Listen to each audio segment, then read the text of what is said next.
जंगल कम हो रहे हैं, बर्फ़ के ग्लेशियर्स पिघल रहे हैं, जानवरों की प्रजातियां खत्म हो रही हैं। शॉर्ट में बोलें तो पृथ्वी तबाह हो रही है। ये सब सुनकर हो सकता है आपको लगे, यार मुझे तो अपने आसपास ऐसा कुछ दिखाई नहीं देता, सब कुछ सही तो चल रहा है। अगर आपको ऐसा लग रहा है तो आप गलत हैं। आज की तारीख में इंसानों के लिए सबसे बड़ा खतरा है क्लाइमेट चेंज।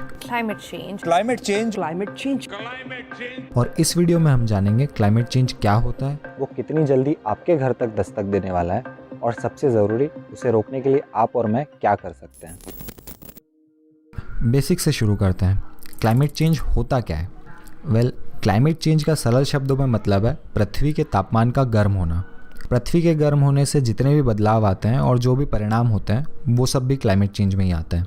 अब तापमान इसलिए बढ़ रहा है क्योंकि इंसानों की वजह से पर्यावरण में गर्म गैसों जैसे कार्बन डाइऑक्साइड और मीथेन की मात्रा बढ़ती जा रही है।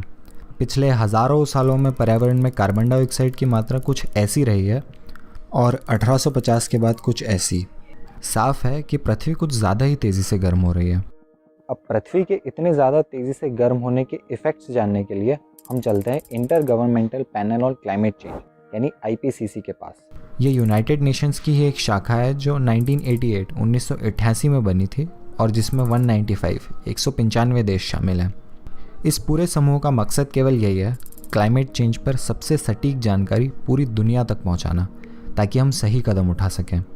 अब IPCC ने कुछ ही महीनों पहले अगस्त 2021 में एक रिपोर्ट जारी की है जिसमें क्लाइमेट चेंज के बारे में सब कुछ है।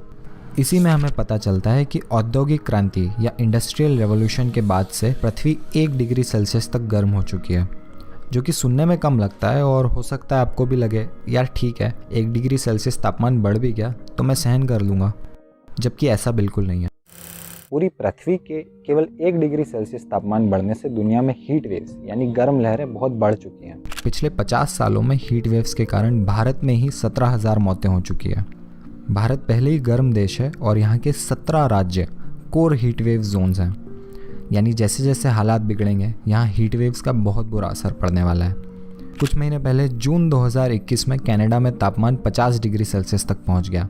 Dozens of people in the Vancouver area of Western Canada have died in an unprecedented. लोगों का बाहर निकलना मुश्किल हो गया और कहीं जाने भी गई। अमेरिका के प्रेसिडेंट जो बाइडेन ने भी माना कि इंसानों द्वारा किया गया क्लाइमेट चेंज ही इन भयानक हीट वेव्स का कारण है। अब बात केवल गर्मी की ही नहीं है, क्लाइमेट चेंज से और भी प्राकृतिक आपदाएं एक साथ आती हैं और भयानक हो जाती हैं, जैसे सूखा और बाढ़।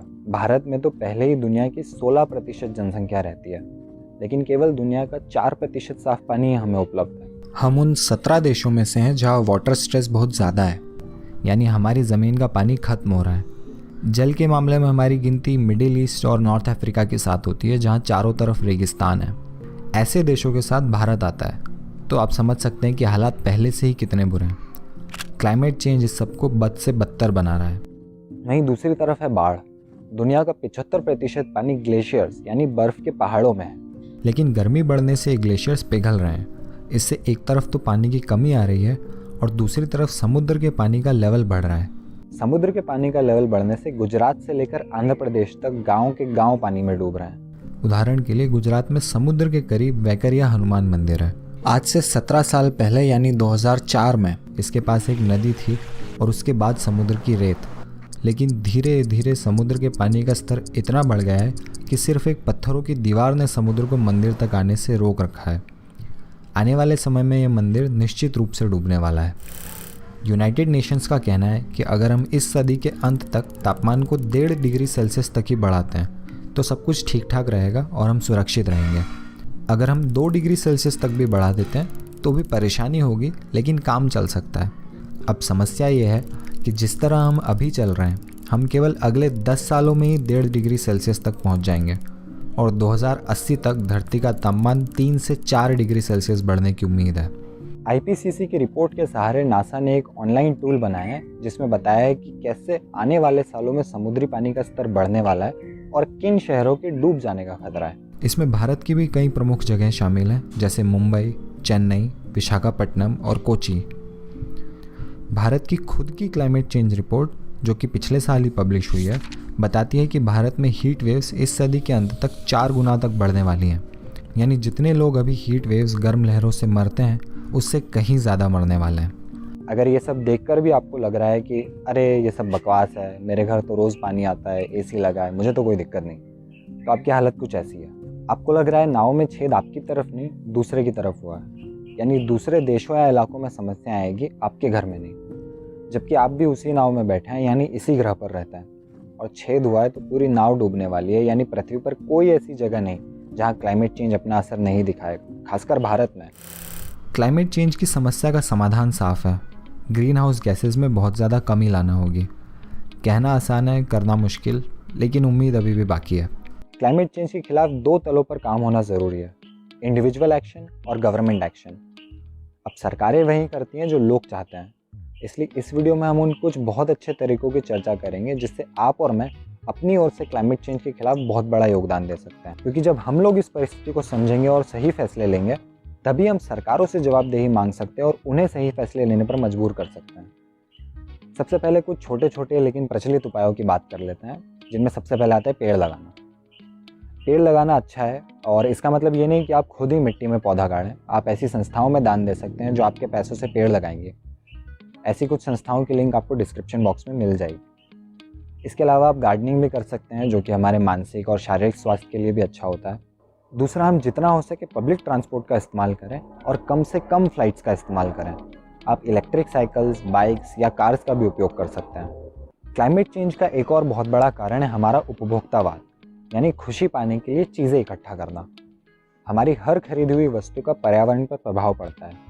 क्या जो आप खरीद रहे हैं उसकी आपको सच में ज़रूरत है, या वो चीज़ आपको केवल विज्ञापनों में हैप्पीनेस के नाम पर बेची जा रही है? जितना ज़रूरी है उतना ही खरीद कर हम एक मिनिमलिस्ट ज़िंदगी जी सकते हैं, और वैज्ञानिकों की माने तो यही असल में खुशी देती है। हो सकता है इन सब उपायों के बारे में आपने सुन रखा हो, क्योंकि इन्वायरमेंटलिज्म के नाम पर यही सब चीज़ें अक्सर बताई जाती हैं। इन सब की अपनी उपयोगिता है, लेकिन जिन चीज़ों का असल में प्रभाव पड़ता है उनकी अक्सर चर्चा नहीं की जाती। उदाहरण के लिए, हमें घर का पानी बचाने को कहा जाता है, लेकिन हम जो घर पर पानी इस्तेमाल करते हैं वो हमारे टोटल वाटर यूसेज का केवल 3% ही है। वहीं 72% पानी खर्च होता है हमारा भोजन बनाने में। NDDB के मुताबिक 1 लीटर दूध की पूरी प्रक्रिया में 1000 लीटर पानी लग जाता है। तो यानी अगर आप 1 बाल्टी पानी नहीं भी ढोलते हैं तो भी जान लीजिए कि आपके घर में जो 2 लीटर रोज़ दूध आ रहा है उसके लिए 2000 लीटर पानी रोज़ाना खर्च हो रहा है। जल की खपत के अलावा मांस, अंडे और दूध वगैरह पेड़ों के कटने का भी बहुत बड़ा कारण है। और भारत में 30 करोड़ से ज़्यादा गाय भैंसें हैं जिनके शरीर से लगातार मीथेन निकल रही है। ये मीथेन पर्यावरण के लिए कार्बन डाइऑक्साइड से 80 गुना ज़्यादा बुरी है। अगर आप और डिटेल में जानना चाहते हैं कि मांस खाने और दूध पीने का पर्यावरण पर क्या प्रभाव पड़ रहा है, तो आप मेरी ये वीडियो देख सकते हैं। इसके अलावा आपके मांस और दूध छोड़ने से पृथ्वी को क्या फ़ायदा होगा, इस पर भी मेरा एक वीडियो है। वनस्पति आधारित आहार या प्लांट बेस्ड डाइट मांस, अंडे और दूध वगैरह से सस्ती, ज़्यादा हेल्दी और पर्यावरण के लिए बहुत ज़्यादा अच्छी होती है। इसके अलावा एक और बात जो शायद इस सबसे ज़्यादा ज़रूरी है, आज का फैक्ट ये है कि एक बच्चे के पैदा होते ही उसके कारण हर साल 60 टन कार्बन डाइऑक्साइड पैदा होना शुरू हो जाती है। दूसरी ओर जब आप एक पेड़ लगाते हैं तो वो 40 सालों में 1 टन कार्बन डाइऑक्साइड सोखता है। 40 सालों में तो वो बच्चा 2400 टन कार्बन डाइऑक्साइड पैदा कर चुका होगा। हमें खुद से ये भी पूछना चाहिए कि जब हमें पता है कि धरती की हालत बहुत ज़्यादा ख़राब होने वाली है, चारों तरफ हाहाकार मचने वाला है, गर्मी, बाढ़, सूखा और भी प्राकृतिक आपदाएं कई गुना बढ़ने वाली हैं, तो क्या ऐसी दुनिया में एक नए बच्चे को लाना जायज़ है? और वो भी तब जब पृथ्वी के संसाधन यानी रिसोर्सेज बिल्कुल ख़त्म हो चुके हैं और हर नया बच्चा पृथ्वी पर सीधे सीधे बोझ है। कहने का मतलब ये है कि अगर आप 2 बच्चों के बजाय एक ही पैदा करेंगे, या उससे भी बहुत अच्छा अगर आप नहीं करेंगे या गोद ले लेंगे, तो आप क्लाइमेट चेंज के खिलाफ बहुत बड़ा कदम उठा चुके होंगे। अब यहाँ इसका ये मतलब नहीं है कि पेड़ लगाने से कुछ नहीं होगा, या पब्लिक ट्रांसपोर्ट का इस्तेमाल करने से कुछ नहीं होगा, या घर का पानी बचाने से कुछ नहीं होगा। ज़रूर होगा, पर अगर आप अपने स्तर पर 2 बहुत बड़े कदम उठाना चाहते हैं तो सबसे पहले आपको सभी एनिमल प्रोडक्ट्स को छोड़ देना चाहिए, यानी दूध, दही, मांस, अंडे, शहद, ऊन, चमड़ा वगैरह, और ज़्यादा से ज़्यादा एक ही बच्चा पैदा करना चाहिए, और हो सके तो आज की तारीख में नहीं ही करना चाहिए।